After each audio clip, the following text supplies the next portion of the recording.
Good afternoon. Welcome to the 330 Sports Show. I'm Justin Coffin. Across from me, Joe Danier. We are at Youngstown Studios. It is Tuesday, March 11th, 2025. My own fault. I haven't talked a whole lot of Youngstown State men's and women's basketball this season, but I want to lead off the show with that here in just a second because the Youngstown State Penguins are one win away from getting to the NCAA tournament, their very first NCAA tournament in their history. So we will talk about that in just a moment.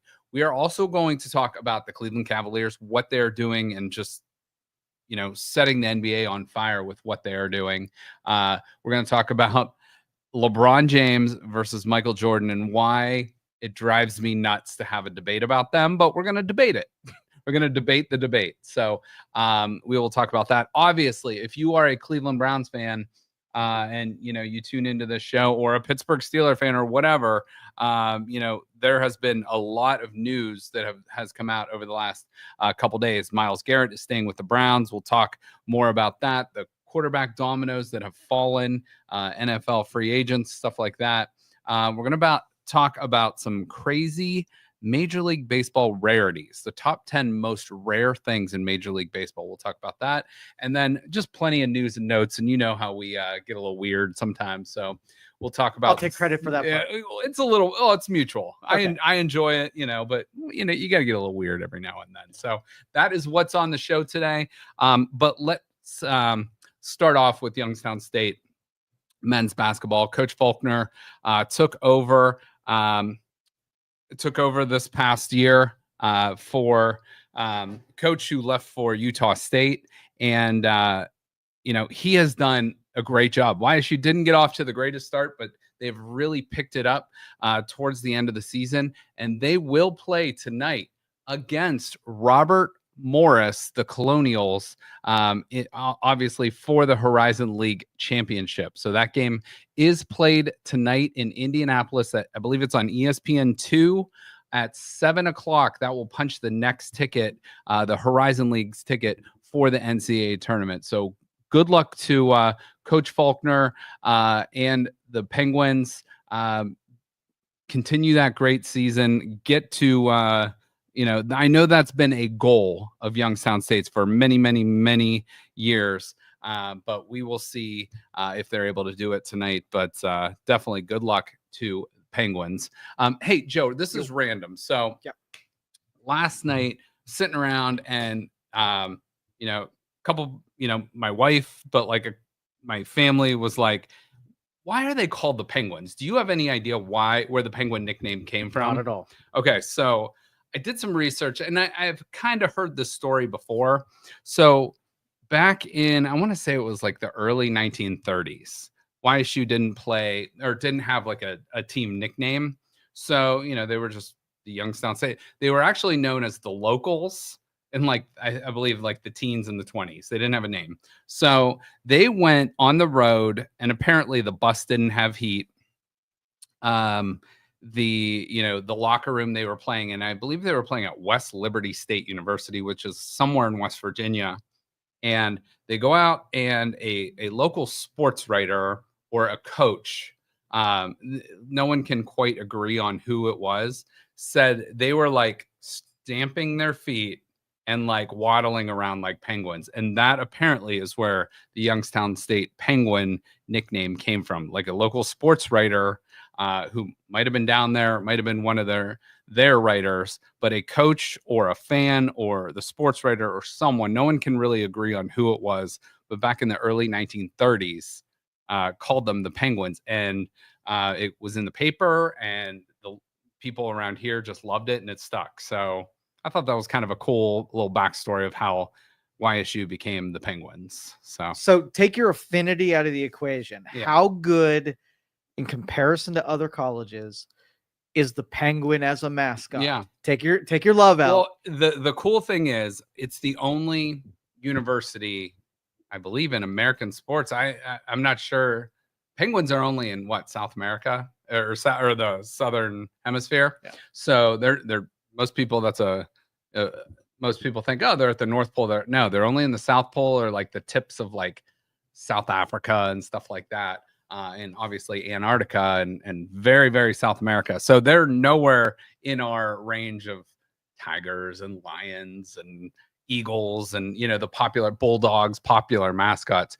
But to me, it's unique. And I think that's what makes it cool. Because it's just like you're a penguin. And I like how the colors go with it, black and white. And they put like, you know, they mix a little red in there, but penguins are black and white. And that's, you know, two of the school colors, two of the three main school colors. So I personally love it. I think it's unique.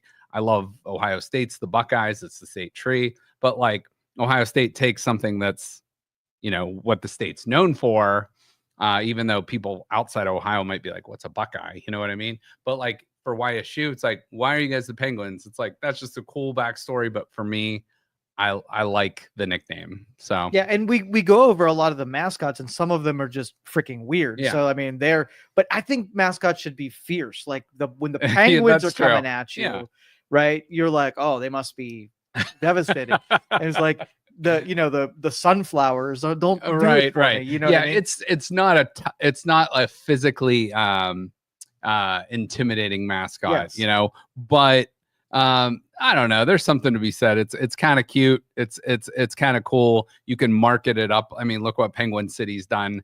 You look what a lot of local businesses have done with the penguin. I think it's just different and unique, and I think that what would you give it as a rating? Number 0 to 100. Oh, I'd say like low 90s. Okay. I'd say like 92. Like it's maybe not the perfect mascot, but it's pretty damn close. Okay. So and I think what YSU has done with branding, you know, the Pete and the Penny, the kids love it. And again, it's good for t-shirts, it's good for hoodies, it's good for, you know, whatever. So, and I think people, they hear Penguins, they think YSU, at least locally. So I don't know. I like it. What's your rating? 10. 10? Yeah. 10. 10. 10. Yeah. And I only give it 10 points because it's a likable, easy character. See, to me, it's like, I don't think a mascot has to be intimidating. Look at okay, so they're playing Robert Morris tonight. Let's just put the two mascots on the screen. Robert Morris Colonial. I mean, I understand you're fighting for your country, but is that intimidating? Yes, I mean, look at him. He would take that flag and pierce your heart with it. Or he'd get shot because he's got no way to defend himself. He's so badass, he can defeat you with a flag. That's badass. Okay, but let's hope the Penguins trip him up tonight. But that penguin there looks like he's ready to scrap. That is a unique penguin that actually someone I interact with on Twitter made, and I thought it was cool because they took the Jim Tressel sweater vest, put it up, made the penguin look a little more fierce. Yeah. But you know, the standard penguin, I mean, come on, it's cool. It's cool. So intimidating. Like if you're going out, I'm trying to think some of the better teams in the NBA, like Oklahoma City Thunder. Are you afraid of a weather event? No, but it's fierce. It's bigger than you. It could end your life if it wanted to. Yeah, it's Thunder can't do anything. It's a vibration. If you're close, if you're in the Thunder, and his friend Lightning will double tap. All right, give me another example, and I'm putting you on the spot. Yeah. But you brought this point out. Yeah. Give me another example of a weak mascot. What's a weak mascot to you? A freaking Zip. An Akron Zip, that's a kangaroo, right? Yeah. How many kangaroos are hanging out over in Akron? How many penguins are? That's why it doesn't make any sense. Akron has a zoo. Like, all right, you know what? You got me there. You got me there. So yeah, we do have penguins. Just but outsiders would say, "Hey, so you guys got penguins over in Ohio?" Yeah. No, we really don't. What's a golden flash? That's another dumb one. Is it a bird? Is it? I don't know. So I don't know. But like a Buckeye, is a Buckeye fierce? But it's paying homage to your state. At least it makes sense. There's some. If you say, "Oh, you got Buckeyes in Ohio," you're like, "Yes, we do." And actually, they are poisonous. So if you fed them to someone, they would kill them. They would die. Yeah. Okay. Yeah. All right. Fair enough. A lot of logic going around. Okay. Yeah, that's good. That's good. Oh, moving on. Sorry. No, I like that. I want to know what people out there think. What makes a good mascot? But to me, YSU, cool mascot, and it's a cool backstory. So, all right. So I want to get into this real quick for the purposes of the stupidity of the argument. So for, I don't know, at least the last decade, there has been the LeBron James camp, the Michael Jordan people, and they always want to battle it out. Who's the GOAT and who's the greatest of all time? Who's the best basketball player of all time? To me, I hate the argument because one, they've never played against each other. They're two different eras of basketball. Jordan retired 2 years before LeBron came into the league. So they never crossed over. But the point I want to make before I get into some of these numbers are, first of all, they played in two different eras. They're not even the same position. So it's like you're comparing apples to oranges in the sense of like, it's not the exact same type of player and what that player needed. Michael Jordan also played 3 years of college before he came into the NBA. LeBron is straight out of high school. So, and LeBron was obviously a local kid that was put into his hometown team. So Michael Jordan has that brand that has carried on for life, for his legacy for life, that was created basically 40 years ago with that, the Jordan jump man. So I just want to get into some of these numbers and then we'll talk about why this argument's stupid, because I don't know why we have to say this person's the greatest or just put them on like the top shelf here or top tier. So I'm going to go over LeBron's numbers real quick here. So the reason I did this is because a couple nights ago, LeBron just injured himself. So he is out for about a week, but these numbers were put together as he surpassed the 50,000 point plateau for his career, and that is including playoffs.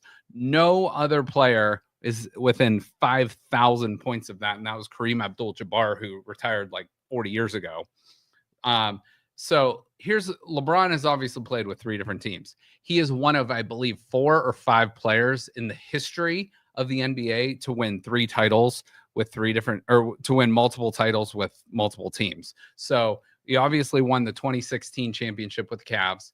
He won the 2012 and 2013 championship with the Heat, and he won the 2020 championship with the Lakers. But for his career, he basically, if you look at those numbers, he has had 3 Hall of Fame careers just based on each franchise he's with. But for his career numbers, this was during that game, he is 1,001 and 547 as a, winning, and that is with the playoffs included. A 4-time NBA champ, a 4-time MVP, a 21-time All-Star. He's playing in year 22. The only time he didn't make the All-Star team was his rookie year, and oh yeah, he won the Rookie of the Year that year. He's the all-time scoring king, 50,000 points, as I mentioned, and counting for his career, 22 seasons. That to me right there. A lot of people are like, oh yeah, how long did it take for him to do it? Well, it's like, there's something to be said about that, for playing 22 years, for playing the majority of your games, and to stay healthy. And look at these numbers he has done over 22 seasons, over 1,500 games, 27 points a game, 7.5 rebounds, 7.5 assists, and 1.5 steals. That's pretty awesome. So those are LeBron James numbers since for his career, and those numbers were updated as of March 6th, so a few days ago. Here's Michael Jordan's numbers. So Michael Jordan with the Chicago Bulls, and that's what most people remember him. He played his 2 seasons to end his career with the Washington Wizards, but he is a 6-time NBA champ, 91 through 93, and then again 96 through 98. A 6-time Eastern Conference champ, 5-time MVP, Rookie of the Year in 1985, and a 10-time scoring champ. Michael Jordan was the better scorer of the two, at least points per game. But LeBron is more of the complete player, in my opinion. Michael Jordan played 13 seasons with the Bulls, 1984 to 1993. Took about a year and a half off with could be suspension, could be conspiracy theory, like he got banned from gambling, but he went and played baseball, played minor league baseball with the Chicago White Sox. Came back 94 to 98. His career averages with the Bulls pretty amazing, especially points per game. 31.5 points per game, 6.3 rebounds, 5.4 assists, and 2.5 steals. For his career, 825 and 426, so 659 win percentage. LeBron is at a 647, so very, very comparable. A 6-time NBA champ, 5-time MVP, 14-time All-Star. He also won the Rookie of the Year. His points total in his career, 38,279. So if you do the math, he's roughly 12,000 points behind LeBron James, including the playoffs. If you want to do like, X's and, apples to apples. Career averages, 14 seasons for Michael Jordan, 1,251 games. This is including playoffs and including the time with the Wizards. 30.5 points per game, 6.3 rebounds, 5.3 assists, 2.3 steals. So I don't think you can go wrong with either player. They are the greatest of all time in their era. But like when you say all time, it's like, what does that mean? Like, is Bill Russell the greatest of all time because he's got 11 championship rings, but he also played on a loaded Boston Celtics team with multiple Hall of Famers. So Michael Jordan was swept out of the playoffs a couple years. People are saying, well, like, LeBron's made it to the finals more, but Michael Jordan went 6-0 in the finals. But is it like one of those arguments where if you make it to the finals and lose, is that worse than losing in the first round and not having that loss in the final? So to me, a lot of it's a dumb arguments, and it's not necessarily comparing apples to apples. So your thoughts on the debate in itself? It serves no purpose. I'm with you. It's almost like when people say two historical characters got in a fight, who would win, that kind of thing. Like, maybe a little fun discussion, but it doesn't mean anything. Right. And especially like you said, because we're in different eras, different game.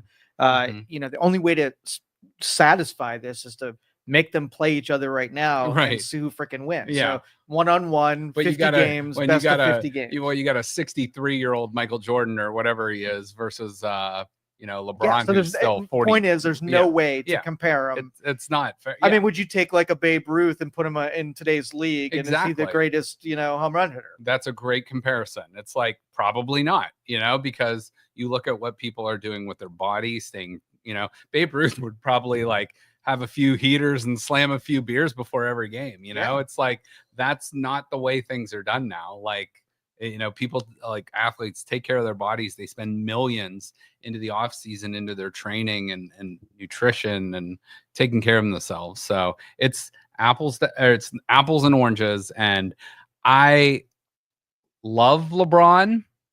I love Michael Jordan. I grew up, like, full transparency, I grew up a Cavs fan ever since I can remember, like Mark Price, Brad Daugherty, Craig Elo, Larry Nance, Hot Rod Williams, all those guys. But I loved Michael Jordan. I loved that intro for the Chicago Bulls, but I hated Michael Jordan when he played the Cavs. So it was like one of those things of like, I would root for the anti-hero, and then when he, played the Cavs, he was the villain. So the reason I posted that is I initially posted the LeBron graphic, and the amount of people that are like LeBron haters out there is just insane to me. It's like, I don't know, I understand. I was pissed off as anyone when LeBron left Cleveland to go to Miami.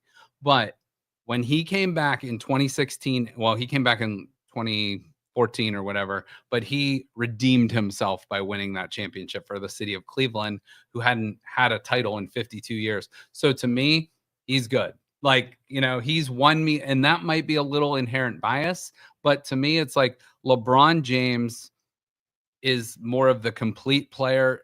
Michael Jordan was more of that freak athlete, probably a slightly better defender and, just an elite scorer. But it's like, what does it matter? You know, they're both great players in their own era, and they're still doing unbelievable things. Obviously, the Jordan jump man is still like, I still have a couple pair of Jordan shoes that I've bought recently because that logo, that shoe is iconic. And I think that carries a little bit of weight with some of the people in the arguments. It's like, oh, Jordan shoes are awesome. So that's, you know, and like you remember him hitting game winners. And like, I think some people have this memory, this false memory of childhood too. It's like, well, he was the best, but you also maybe look at some of the players, you know, I think, you know, again, it's one of those things. It's like, it's beating a dead horse. But I wanted to at least point out why I think that argument's dumb. So yeah, I just appreciate the athletes for who they were in their era. You know, let's do this. Let's settle it and say it's a tie. Yeah, they are both great. I would love if people could just be like, yep, I appreciate their greatness. And James Frank put they're both GOATs. And I think we just leave it at that. Yeah. So because if you ask Michael, he'd probably say LeBron. And if you ask LeBron, he'd probably say Michael. So it's a tie. I actually, and I think that was one thing where if you ask Michael, he'd be like, F LeBron, it's me. Like because Michael Jordan, I will say, does have a little bit more of that killer instinct. And I think some people that might resonate with some people. But as far as just play on the court, I like let's call it a tie. Put it to bed. So yeah. Okay. All right. Let's talk about the current edition of the Cleveland Cavaliers. Let's spend just a couple minutes here on what they are doing. I want to start off with a guy that deserves every piece of congratulations ahead. And let's not get too ahead of ourselves. Got you know, a couple weeks left in the regular seasons before the playoff starts. But Kenny Atkinson set the Cavs franchise record with 54 wins. That is the most by a rookie, or I should say a first-year head coach in franchise history. 54-10, two-time coach of the month. The Cavs are first in offensive rating, sixth in defensive rating, second in net rating, and then first in three-point percentage in the NBA. He is doing unbelievable things. The Cavs have the opportunity tonight to hit the 15 games in a row winning streak. So this would be the second time they've done that, and that would be the first time it's been done in over 19 years. So pretty impressive. They have not lost a game since January 27th. So going for their second 15-game winning streak of the season, in addition to another 12-gamer they had as well. So if you add up just those wins, 29, that's 41 wins just on the season, just in those win streaks alone. Pretty amazing stuff. And here's a real quick, did you know, during the 14-game win streak, the Cavs have scored 110 points or more in each game. That is the first team to accomplish that since the 1986 Boston Celtics. That's good stuff right there. Also, here's a real quick look at the Eastern Conference standings. The Cavs sit 8 games ahead. I believe it's 7.5. The Celtics picked up a win last night. But when I was putting this graphic together, but the Cavs are 7.5 games up on the Boston Celtics. They've all but locked up home court advantage throughout the Eastern Conference playoffs, which, you know, you look ahead, they're going to get the worst of the teams that make the playoffs. So either the Hawks, Magic, Heat, or the Bulls, one of those 4 teams, the worst of those 4 teams to make the playoffs, the Cavs will get in that 8th spot. And then you're looking at a Bucks Pacers maybe matchup in the second round. And then you're avoiding the Boston Celtics or New York Knicks until the Eastern Conference Finals. So the Cavs have a pretty nice path. Obviously, you got to stay healthy. You got to keep winning, and things will take care of themselves. They are on, you know, as we all call it, a Cavalanche. They are on an absolutely unbelievable streak this year. Them and Oklahoma City, who I mentioned as not a very fierce mascot, the Thunder, a weather mascot, but Oklahoma City, exactly. OKC and the Cavs are setting all-time best point differentials. OKC right now would be second all-time in best point differentials throughout a season. The Cavs would be about 5th or 6th through that right now. the only player in the NBA this season to have 50% or more field goal percentage, 40% or more from the three-point line, and 90% or more from the free throws this year is Ty Jerome. That is the only player in the NBA that can say that so far this season. And also, I don't know about you guys, but I hate the winter, especially winters when I can't really travel and get out of here. This winter was brutal. It is a beautiful day in Youngstown as well as Northeast Ohio. But, thanks for helping us through our seasonal depression here in the gray, gloomy months of December, January, and February. But we are into March. This team is looking great. And, we are loving what the Cavs are doing. They're going to try to, again, hit that 15 games in a row tonight against the Brooklyn Nets. All right. We've waited about 30 minutes in to even address what the Browns did. So last week, you and I and about probably 85 to 90% of Browns fans were pretty much on board of, Myles Garrett's going to get traded probably after June or around the draft or something. And then we were hit with a curveball this weekend. He is back. Myles Garrett signs the biggest contract by a non-quarterback in NFL history. So just initial thoughts on Myles Garrett being back with the Browns. Now, I'm not going to say what I feel about him is diminished all the way, but that was kind of a slimy way of going about it. The only reason he'll be in Cleveland for the rest of his career is because they stacked dollar bills high enough so he couldn't see the deplorable fate that is ahead of him. Exactly. And I want to come back to that thought here in a second. But the reason you keep this guy around, obviously, is he again, you could argue this person, that person, but it's a very short list of who is the best defender in the National Football League. And this is pressure leaders, so pressure rates on the quarterback. Myles Garrett is one in a category all by himself. Aaron Donald, who's since retired, is way behind in pressure rates, but Myles Garrett has 539 pressures since 2018. Aaron Donald's at 473. TJ Watt, who, a lot of Steelers fans will say, oh, he's the best. Like, he has 100 less than Myles Garrett in that time. Trey Hendrickson, who's now a free agent or seeking a trade from the Bengals, is, right there. And then Danielle Hunter as well. So that is why you keep that guy around, because he generates such pressure and chaos on the opposing team's quarterback, offensive line, run game, and pass game. So let me just ask it from this perspective. Not a money or what happened. Are you happy he's back? I'm happy this year and maybe next year. And as his shelf life starts to diminish and injuries visit you more in your older age.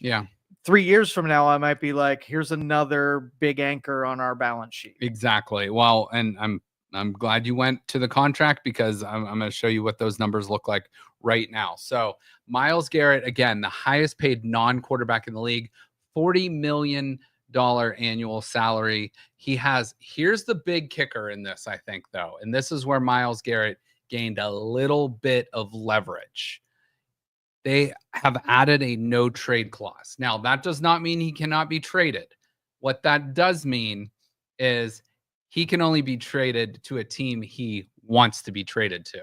So hypothetically, if the Browns were to say, oh, we're going to trade you to the Tennessee Titans or the New York Jets or the Chicago Bears or whatever bad team, he's like, no, I want to go to the Detroit Lions or the Buffalo Bills, a team ready to compete for a championship. The Browns would have to agree to that or have him go seek a trade and then come back and they can agree on the terms. So that is a huge caveat in the deal for Myles Garrett. If, like you said, 2 years from now, he wants out again, or something. So hopefully the Browns are giving him something to play for.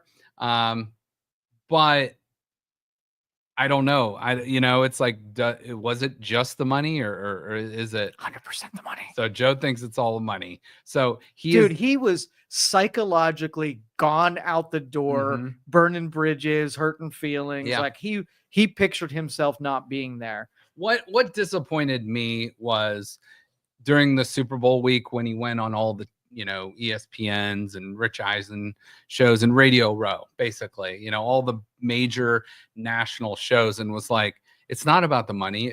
I want to be traded to a team to compete for a Super Bowl. It's like, well, so 4 weeks ago, you thought the Browns weren't in that camp. Then you sign a new contract. So what has changed since then? Nothing except for dollar bills. Like the Browns with Myles Garrett are obviously a much better team.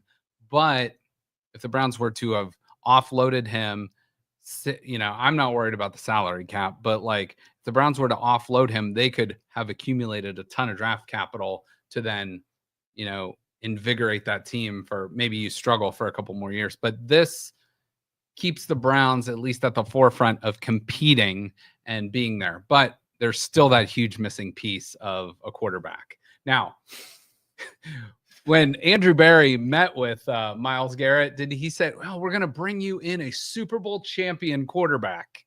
And who would that Super Bowl champion quarterback be? Kenny Pickett. So I am guilty of having made a lot of Kenny Pickett jokes over the last couple years based on, everyone said his hands are super small. So you always see him wearing gloves. And it is what it is. But to me, I don't hate the move because I don't think he's going to be the Browns' starting quarterback or a long-term answer at starting quarterback. I think this is a move to bolster your quarterback room. Let me just put it like this. DTR or Kenny Pickett, who would you take? Kenny Pickett. Yeah, Kenny Pickett all day. This guy was a first-round pick, just about 3 years ago, the number 20th overall pick. So you're basically trading DTR in a fifth rounder for some upside or maybe a decent backup quarterback. So I'm as guilty as anyone is making fun of Kenny Pickett, but I think this guy right now is an upgrade, big time upgrade over DTR. As long as it's that third spot. If he stays in that third spot, I'm good. So that would be ideal because really, I think he's making like $2 million, which is a lot for the average person, but that's not much in the terms of the NFL salary. So you take a guy like Kenny Pickett, maybe you bring in, I'll show you some of the quarterbacks that are still available. Maybe you bring in a Joe Flacco, or maybe you bring in a Gardner Minshew, your boy. Dude, I'm done. If that happens, I'm done for the season. Joe does not want Tyler Shuck on the team, and he also does not want Gardner Minshew. So we'll see. Nothing has come up of late, but we'll see. But there's Joe. There's your image of, was it just about the money? And I think we can all agree. I think a lot of it had to do with the money. By the way, that's an AI generated image from Grok. They didn't convince him to sit on a pile of money and like I think they were really trying to, but just couldn't make it work. But why are we in this mess to begin with? Deshaun Watson, right? The Deshaun Watson trade. Let me show you. This is such a sad stat. And outlook. Here is the reason why the Browns are in this situation and are so quarterback desperate. Since the trade, he has played in 3 seasons 19 games total. So one full season. So basically 1/3 of one-third of his contract he's played. 51 games missed if he misses all next season, which he's going to do. With that double torn Achilles. So in 19 games, he's averaging 1 touchdown per game. He's got 19 touchdowns and 12 picks, 3,365 passing yards, and an 80.7 passer rating. And I just looked up because I was curious, what's the league average? And it's somewhere between 90 and 95. So he is a below average NFL quarterback over the past 3 years, and he has missed nearly 3 times as many games as he's played. So that is what we gave up for 3 first-round picks. I think a 3rd rounder and a 4th rounder. So that guy has absolutely put a handcuff the organization, and it's very, very, very frustrating. So And I see they spread out his contract even further, so we'll get to see his name on the balance sheet for even longer. Yeah, I think it's till like 2029 or 2030 now. Why not? So Why not? There's some people out there that are very, very knowledgeable about the cap situation, and I will reach out to them to maybe try to get them on a future episode. But I look at those cap numbers, and we all know if you average it out, it's about 46 million a year, which if that's what they're doing, that's fine. But it's just it's a bad look because that debt comes due at some point. You got to pay for that. And if you're just pushing it down the road, you're going to be paying for him when he's off the roster for 3 years, 4 years. And, I mean, I guess he's on the roster this year and he's not going to play. So it's another wasted year for Deshaun Watson. And I think his years are, his best years are obviously behind him, but I think his days as a Cleveland Browns quarterback are over. He'll be on the roster. I think he's going to be on the roster this year and next year, but I don't think he's going to ever play a game again. So hope so. We'll see. So again, we've talked about the rookie quarterbacks. Shedeur Sanders, Cam Ward are like the top 2 potential picks. I still think the Browns take a quarterback at 2. Jackson Dart is another possibility late in the first round if they trade back. Kirk Cousins right now, still out there. Joe Flacco, still out there. Aaron Rodgers, as of right now, still out there. Russell Wilson, still out there. Daniel Jones goes to Indy. Very interesting. So that means Joe Flacco will not be going back to Indy. Malik Willis, still the backup in Green Bay. Justin Fields goes to the New York Jets. So that means Aaron Rodgers obviously is not coming back to the Jets, which we knew. Joe Milton, I think he's going to get traded. Jameis Winston, to be announced. We'll see where he lands. But those are some of the, the updated quarterback situations. So over the last week, Matt Stafford agreed to stay with the Rams. Geno Smith was with Seattle, got traded to the Raiders. So the Raiders quarterback next year will be Geno Smith. Sam Darnold then, here's where you see the dominoes start to fall. Sam Darnold goes from the Vikings to the Seahawks to replace Geno Smith. Justin Fields goes from the Steelers to the Jets, which means the Steelers need a quarterback. The Jets now, hopefully for Justin Fields' sake, have their guy. Daniel Jones goes also from the Vikings to the Indianapolis Colts, and they have Anthony Richardson there. So I think he'll be either a mentor or a backup, but he signed for $15 million a year. So I think they're going to play him. Zach Wilson is going to be a backup to Tua in Miami. And then we already mentioned the Kenny Pickett comes to the Browns. Hopefully all new look quarterback room. So you go through some of the quarterbacks still out there. Aaron Rodgers. I think he's either going to be a New York Giant or a Pittsburgh Steeler. That is my prediction with Aaron Rodgers. Kirk Cousins. Last year, if you remember, Kirk Cousins signed a $100 million contract for 2 years. So he made his 50 last year. He's getting paid by the Falcons either way. So they could cut him and he can go sign for the league minimum somewhere, but he's still going to get that money from the Falcons. But from everything I've heard, the Falcons don't want to be they don't want to be paying him to play for somebody else. So they're going to hold on to him at least for a little while, has been what I've been hearing around the league. So Kirk Cousins to be announced. Maybe the Browns can wait till after the draft and pick him up, and we'll see. Russell Wilson, I don't know what happens with him. Do the Steelers bring him back? Does he go to one of these quarterback needy teams? Does he go somewhere to be a backup? I don't think that's in his MO. Then there's Joe Flacco. He obviously could be a backup. He could come in and be a bridge quarterback for someone for a year. Jameis Winston. I feel like it's the trio of former Browns quarterbacks: Joe Flacco, Jameis Winston, Jacoby Brissett. Those names all sound familiar because they all basically replaced Deshaun Watson during the time he's missed over the last 3 years. Here's your guy Gardner Minshew, and then maybe Joe Milton goes somewhere else. So looking through, and I'm sure there's some names I missed, but I went through and kind of scoured the league, and that's what seems to be available for the most part. The quarterback needy teams are the Tennessee Titans, who are picking number 1 in the NFL draft. So they got their pick if they want it of Cam Ward or Shedeur Sanders. Cleveland Browns, who picked number 2, the Pittsburgh Steelers, and the New York Giants. So, as I said, I think Aaron Rodgers goes to either the Steelers or the Giants.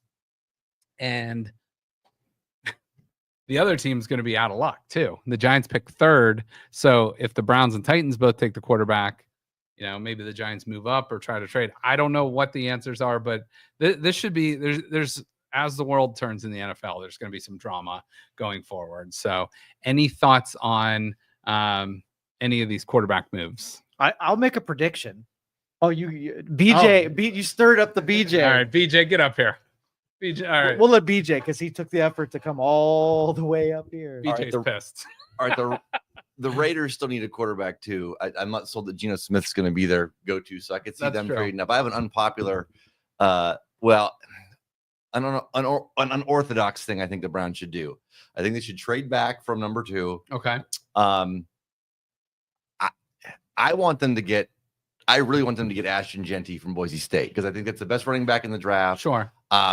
That could reestablish the run game. I think Nick Chubb's going to be out, but I think you still have you get a later first round pick, probably get other picks in the draft. Okay. But then either Flacco. I don't think Cousins. I think Cousins is too much of a head case. Like that, those last 6 games were. He had his best years under Kevin Stefanski in Minnesota, though. He did, but it's frightening. It's like something went weird with him. Like those last games, it was like he forgot how to throw the football. So that's true. So yeah, but I think the Browns should reestablish their run game because then you can. I like that. I also think that I don't think they would have went out and got Pickett if they didn't think Pickett was going to work in Stefanski's system. Just like that's a good point. Not to say that he should be the starter or anything like that, but I think he would be as good as Flacco was. You know what I mean? Or he could be there. Like he showed some signs with the Eagles and stuff too. I think they're looking at him as like maybe a lottery ticket. Like let's scratch us off. Maybe we hit big. There's nothing to lose. I mean, you gave up the worst quarterback in the NFL for him. That's true. That's true. How'd they pull that the ratio off? in the 1 touchdown to 10 interceptions, I believe is the ratio. Worst in the history. Let me ask you this, because you brought up Ashton Genty. What number pick? Because running backs, it's not a popular thing to take a running back super high because their shelf life is 5 to 7 years. What number would you feel comfortable take? Would you take him as high as 2, or would you, like you said, trade back? What number would you feel comfortable picking him up at?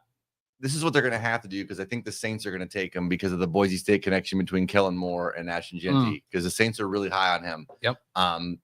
I'm not sure when the Saints pick, but it's going to have to be whatever it's before the Saints. Okay. So like they're going to have to position themselves because I think that's who the Saints are going to take in that with that first pick. So I'm going to guess they're in Saints are what? They're probably low. Mid or 9.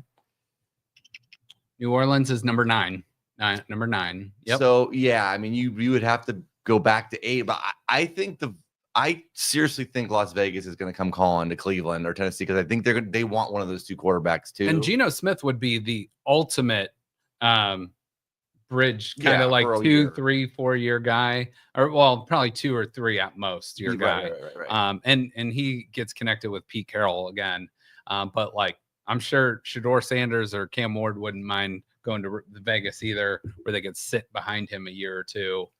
Pete Carroll and now Chip Kelly's their offensive coordinator too out in Vegas. Yeah, I mean, James Zeskin, do you think? I think Nick Chubb will probably be back, but I just think he's so diminished that he's not gonna be the same guy. Yeah, he can't be your bell cow guy anymore. He's got to be your number 2 guy. I think, for sure. So I think they'll keep him for that. But yeah, I just reestablish the run, get back to what made that Stefanski offense work. Mm-hmm. You know what I mean? So I mean, I could see them doing that. And again, we saw Joe Flacco. He plugged in how many quarterbacks the year they went to the playoffs. Yeah. So and they played 5 and they won with 4 of them. Yeah. So even what was his name? Walker, PJ Walker. Yeah. Remember that guy? And that guy was terrible, and they still won games with him. So they beat the 49ers that year, who was the best team in the NFL that year, and knocked him off with the PJ Walker. So Kevin Stefanski does have the system to make the quarterback look good. Deshaun Watson does not look good and not fit within his system. No. They tried Ken Dorsey. That was a major fail. So let me ask you this, though. So let's hypothetically say in your system, the Browns trade back, get Genty and, pick up maybe a wide receiver, defensive lineman, whatever. What other would you pick up another quarterback like a Flacco, or like out of those quarterbacks available, or maybe someone we don't know about, what would your quarterback room look like going forward in 2025? I mean, I think you either pick up a guy like Flacco, or you take a flyer at somebody, get somebody later in the draft, get somebody second or third round there, and then just see. I mean, again, and here's the rookies that are, top 11. Joe is out on Tyler Shuck, but I have heard, and I was pronouncing his name, it looks like Tyler Schau, but it's Tyler Shuck out of Louisville. But I think people are very high on him. But so the three are listed: Shador, Cam Ward, Jackson Dart. But give me a name of out of those that you would like to see, maybe middle to late rounds. Put that back out of these guys. And these are the top 11 based on scouting reports. Probably Ewers from Texas would be my number one out of that. I mean, I don't think Riley Leonard doesn't seem like he's a pro. I don't think he throws the ball well enough. Will Howard was boosted by this is the Ohio State quarterback problem, is the receivers are so good they make the quarterback look way better than they actually are. Will Howard might be all right down the line because he's got the size, but that pro day was frightening. So right. So I would say Quinn Ewers out of these guys here. Okay. All right. So I mean, there's so many decisions, and that's why sometimes BJ or me or Joe would make a better GM just selecting these. But again, it's with these young rookie quarterbacks, it's kind of a flip of the coin as whether they make it or not. And a lot of times, if you put the right person under the right situation, they can succeed. But if you throw a rookie to the wolves, they might get eaten alive too, and they might flame out in a year or two. So yes, for as many quarterback busts from the first round, I mean, that doesn't ensure that you're going to have work out. Okay, so BJ likes I'm in the camp of stay at 2, draft the quarterback you like the best. If you love one of those quarterbacks, I might even trade up to 1, give him a 3rd round pick, and just say that's the guy we love. We're taking him. So BJ's in the trade back, acquire some more picks, but maybe get your guy at 6, 7, 8, or 9. What camp are you in? Yeah, I think Cam's going to be your number 2 pick. I think we bring in Flacco because if you're going to have a dud season, you want a surefire quarterback that made it fun. And so if I'm going to trade the first half of the season getting our new rookie ready, I want it to be Flacco that's doing it. Okay. If the Browns, BJ, stay at 2, so last week, Joe and I threw out the idea of, the 2 top quarterbacks that are on the board, or Abdul Carter or Travis Hunter. Out of those 4, if the Browns do stay at 2, who would you take? Not what you think the Browns would do, but who would you personally take? Stay at 2. If Sanders is there, I think Sanders. Okay. I like Sanders better than Ward. Not that this is again just a feeling, but I mean, I just think the pedigree comes from. I think there's higher upside. I mean, I don't think you're going to get people were worried about sort of a circus with him and Dion. Yeah, the diva ship. Yeah. I don't think you're going to get that though. I think Dion's going to stay out of this and just let his kid do his thing. I actually think too, being around a celebrity father and a lot of celebrity athletes and really, even other celebrities that have come in just to watch him play, I think that helps him going forward because he's had that spotlight on him since high school, since middle school. And so he knows how to deal with that pressure. And he was running for his life at Colorado. They had no offensive line, no running game. And I think you come in the Browns, I know we kind of make fun of their Jack Conklin and, Jed Wills Jed Wills, he's gone. Thank God. Oh, by the way, no one's picked up Jed Wills in free agency. Shocker there. But the Browns really do have a decent to above average offensive line. So you put him in that with a running game. The only thing I'll push back on the running game is I have heard guys like Todd McShay and other people say this is the deepest running back class in the last 20 years. So you might be able to get a stud running back in the 3rd or 4th round, whoever that may be. So that's something as we are, we're about 6 weeks away from the draft. So it's coming faster than So there's a lot of things to happen.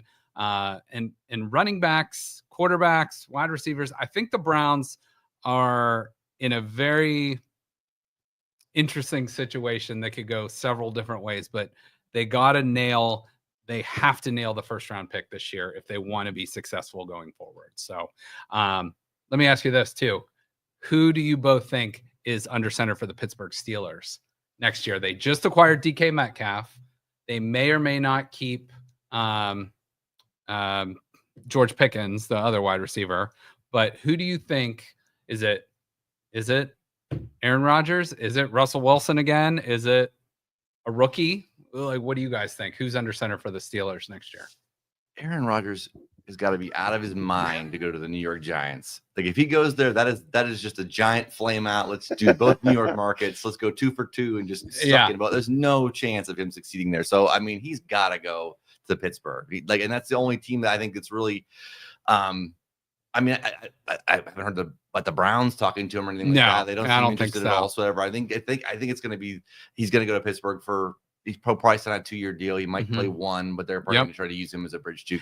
And Pittsburgh did acquire DK Metcalf for no one to throw him the ball. You know, they're going to try to go get a name. So their problem though is that offensive line there. I mean, Russell Wilson is running for his life, and Justin Fields, like apparently they better make that offensive line better, or Aaron Rodgers is going to be terrible there too because he can't move. He's you have another Roethlisberger back there essentially, and not as tough. I'm forgetting the OC of Pittsburgh's name right now. He was Arthur Blank.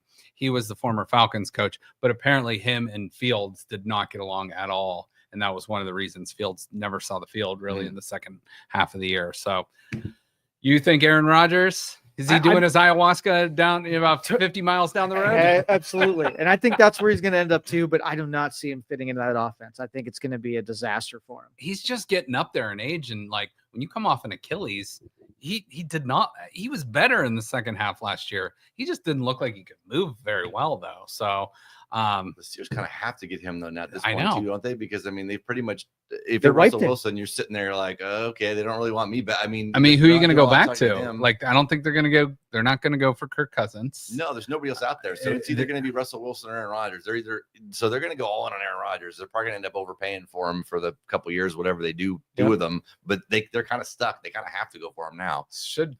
As the world turns. So I'm incredibly interested to see what the Steelers do because going and trading a second-round pick for DK Metcalf and then paying him basically $33 million a year is not a very Pittsburgh Steeler move. I think he's the highest player now paid by the Steelers in their history, and I don't know. I think he's a really good player with freak athletic ability. But who was the last Pittsburgh Steelers wide receiver? Who was the last good Pittsburgh Steelers wide receiver that didn't turn into a head case? Antonio Brown, of course. And now they have 2 of them. I mean, DK Metcalf and both of these guys are head cases. I think George Pickens, I'm going to go on record as saying I think the Steelers trade George Pickens for maybe try to get a draft pick out of him because, I think you're right. I don't think you can have 1 nutcase is enough. 2 is 2. It'll be fun to watch. Does 2? Is it like a double negative where they cancel each other out? Though? Exactly. But you're right. Antonio Brown. They had that one guy, Montavious Bryant, I believe was his name. They shipped him out a while back, and now they got Pickens, and a lot of head cases over there. I don't know what's in the Steel City water with the skill position. I mean, these guys are good, but they at some point hit a fork in the road, and they're like, I've had enough of Tomlin. I've had enough of this. But if Mike Tomlin can't get through to them, I don't know who else really can. So nobody's picked up Cooper Kupp yet either, right? Yeah, that's interesting. I heard that Steelers were one of the front runners for him, or they were interested, or whatever. So I could see him going there, especially just as a safe. I mean, he's not as good as he once was, but I mean, he could be a good number 2. I am obviously, you guys know I'm a huge Buckeye fan. But that is one of my biggest fears, is one of my favorite Ohio State players going to Pittsburgh. And I would hate for like a Mecca Ibuka or someone like that to land in Pittsburgh. But it's like, eventually it happens. They had Santonio Holmes for a while, who was one of my favorite Buckeyes, and won a Super Bowl MVP with them. But that is one I hope doesn't happen. Who's the best Ohio State wide receiver in this draft coming out? It'd be a Mecca Ibuka. Okay? Yeah. And I think actually he's from Seattle. Seattle needs a wide receiver now. They traded DK Metcalf, so they might go out and get him and pair him with another former Ohio State guy in Jackson Smith and Jigba. So now, do you think Pickens gets replaced by a Cooper Kupp? Think that's a possibility? Possibly. I mean, yeah, they're going to need somebody else there because, I mean, what are the odds that both those guys are just, in harmony? This is great. Yeah.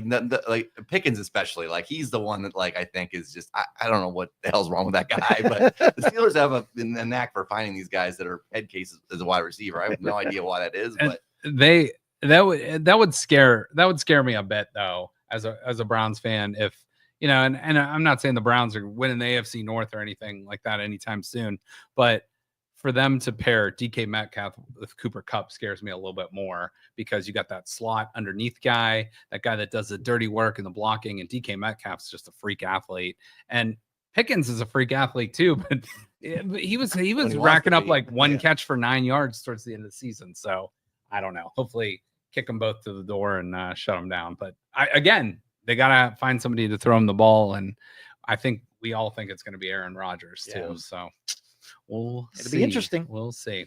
All right. So BJ, I know you're a baseball fan, so I want you to stay here for this. Joe, baseball stuff that's rarity. I know you were a baseball player back in the day. I was a baseball player back in the day. I went through, and I was just curious because some people don't know this about me, but I was actually like struck by lightning in 2020, in 2000, when I was a senior in high school, through the phone, like all that stuff. But there was a graphic that came up last summer, and it said, a Cleveland Indians pitcher, and I can't remember the year, I have the graphic somewhere, was struck by lightning, but finished the game. He finished the game. He like pitched through the rest of the game. And so I was like, that's pretty rare. And then like it led me down a rabbit hole of like, what is the most rare occurrences in Major League Baseball? So I went through and compiled a top 10 list of the most rare things that have ever happened. So before I put the graphic up, I want you guys to give me something that's rare in baseball. And I have the graphic in front of me, but give me something that you think's rare in baseball, and I'll tell you where it lands on the list. Like an event outside of the game? Well, no, like within the game. So, whether it be a pitching stat, a hitting stat, something. Well, I have one that's got. Don't look at the screen. I have one that has a Cleveland connection. Didn't Rick Chapman die? Got hit in the head with a ball? Like that might be somebody dying on the field. Might be like one. I'm going with an actual statistical thing. Yeah, the lightning thing was just the rabbit hole that. Yeah, you led me down the wrong path, because I was thinking that when the pitcher hit the bird and exploded. Randy Johnson. Yeah. As far as like an actual stat, I mean, triple plays are pretty rare. Okay. All right. So triple play is on the list. It's tied for number 5, the unassisted triple play. Take it. So that's when, one player gets all 3 outs. How many times do you think that's happened in a Major League Baseball game? Just pick a guess. I'll say twice. Unassisted triple play in the history of baseball? I'm going to say 5 times. 15 times. Really? 15 times. So that is actually tied with a 10 RBI game. So I think Shohei Ohtani last year had a 10 RBI game. That has also happened 15 times. What do you think would be the most rare thing you can think of? Something else. What have there been multiple grand slams in a game? And I want to say that I think I might know a couple of I want to throw a guess out there, because both these guys had a ton of grand slams in the same year, actually. Eric Davis had multiple in 1987, and Don Mattingly had 6 in 1987, then didn't hit another one at any other point in his career. So I don't know if one of those guys might be one of those guys to do it. The grand slam, that actually is number 1 on the list. So this is the only time it has only happened once in Major League Baseball history. 2 grand slams by the same player in the same inning. And it didn't happen that long ago. It was 25 years ago. Fernando Tatis Sr. did it for the St. Louis Cardinals against the LA Dodgers back in 1999. So what did that do to a pitcher's ERA? I'm guessing there were multiple pitchers within that inning. So, but yeah, that would from that. Especially, do you ever see like a pitcher start the year and they don't get an out and they give up like 2 runs? Their ERA's infinity. But it's wild. But like if you get like 1 out and you give up a run, it's like 54 or something's your ERA. It's something ridiculous like that. But so I'm going to put up this list real quick, and you guys named a few of them, but here's the list. So a no-hitter has happened 323 times. An immaculate inning, that's when you record 9 strikes and 3 strikeouts in the same inning, so 114 times. Perfect game, only 24 times. 4 home runs by a single player in one game, 18 times, which that's that's wild that 8 in the same game. I talked about the 10 RBI game and the unassisted triple play, both 15 times. 2 grand slams by the same player in the same game, which both of you guys had talked about. You mentioned Eric Davis, I think, is on that, one of those players. That's happened 13 times. 20 strikeouts by a pitcher. I know Kerry Wood did that. That's the guy that comes to mind. 5 times.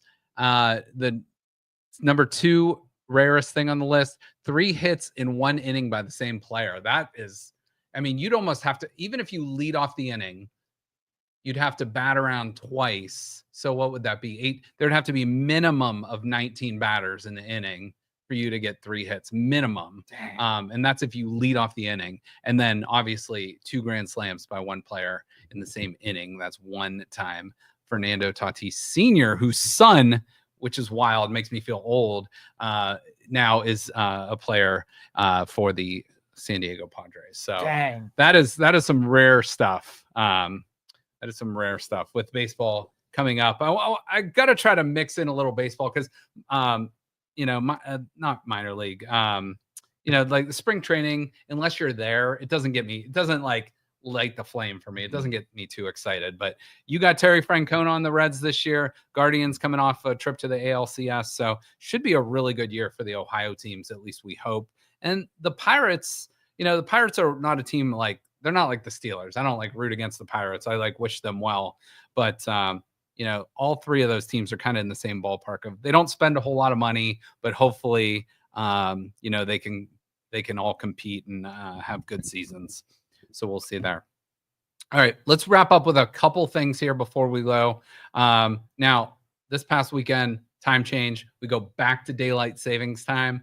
Now, I have, I would say, 1 little kid. I have another one in kindergarten, but the time change I noticed does affect them because it's like bedtime. The sun's still out when you're going to bed and stuff, when you're going through your normal routine and stuff.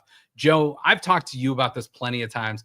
I hate standard time. Give me daylight savings time all through the year. That's what we're on right now. It's just I don't know, the sun at 5 or 6 o'clock is better to me. It's dark when you go to work. It's dark when you get home. It's that's depressing.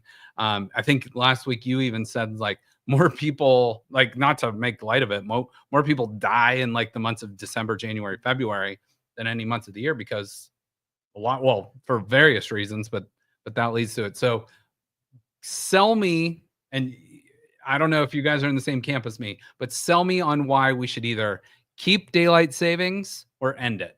All right, I'm going to go with BJ first. So I want to hear his insight. So, by the way, so we're in daylight savings time now, right?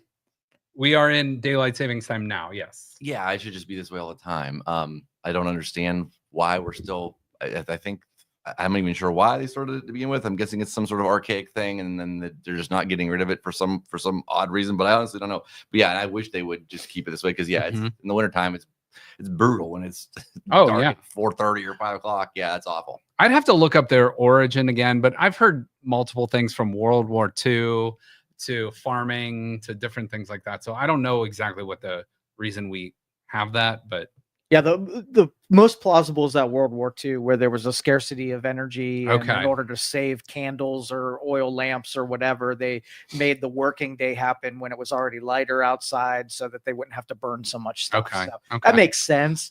The other ones for farming, that doesn't quite make sense because I've been around agriculture, and they don't really give 2 shits. They just go when it gets late, they go outside and they're not like, oh, it's only 8:30. Yeah, right. So that one makes less sense. But I'm with you. They should kill off the changes because you don't get much value and it jacks everybody up for a week. I know it really does. And, I know it's only a couple days, but from those months when it usually is the first week of November those are those are long nights or long dark periods. And it's just like that extra hour just really, really helps. So I don't know. That's we want to keep daylight savings time and standard time is what Joe and why does that get caught up? Like why?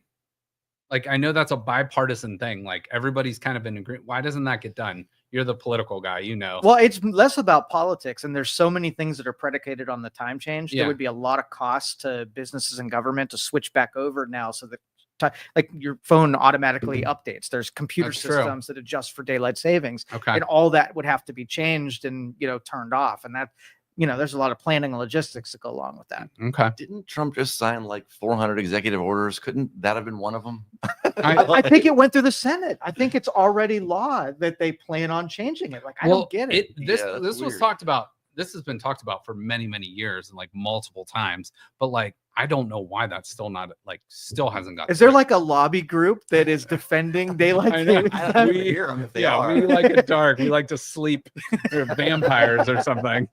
I don't get it. All right, let's end on this. So, and they didn't put a graphic, so I can't tell you who put this together, but I thought this was interesting. The most tortured or hardest franchise to be a fan of, and their winner ended up being the Cleveland Browns, defeating the Oakland A's, who will no longer be the Oakland A's. They'll be the Las Vegas A's in the next couple of years, and they will actually be playing baseball in Sacramento the next 2 years. But we are obviously biased with the Browns. That it is very, very difficult. I would say Detroit Lions would have made this list a couple of years ago. I would say the Jets too. They've been tortured too. The Jets are pretty bad. The Pirates should be on that list too. Yeah, Pittsburgh Pirates. So Chicago White Sox have been bad, but they won a World Series in 2005. I see your Reds are on that list, at least in the bottom right portion. I disagree with that. Yeah, I mean they've won a World Series in my lifetime and stuff, and they have made the playoffs a few times. Whatever. Obviously, it's since then. I mean they have been bad. They've had some bad stretches, but there's so many other teams that have had a way worse. Overall, have been way worse than the Reds. Yeah. So I mean I don't know what. Obviously, I think we're all landing on the Browns as the most tortured fan base for multiple reasons. But objectively, that's true. The Jets are a good one because I mean they won a Super Bowl, but that was like Super Bowl III with Joe Namath. I don't think they've they've been in a couple AFC Championship games. I think that was like Mark Sanchez back in the early 2000s. But yeah, they've had a bad run for a long time too. And I still think the Detroit Lions, until they get over the hump, belong on that list. So just me. All right, we'll end it there. Any other thoughts, gentlemen, before we close out? All right. Well, for Joe, for BJ, I'm Justin. I had like 15 other things I still want to get to, but we'll save that either for Thursday or next week, and we will talk to you guys soon. Enjoy your day. Thank you for listening to this show on Youngstown Studio. This is original Youngstown content. Feel free to share our videos and tell your friends about us. Don't forget to subscribe to our YouTube channel and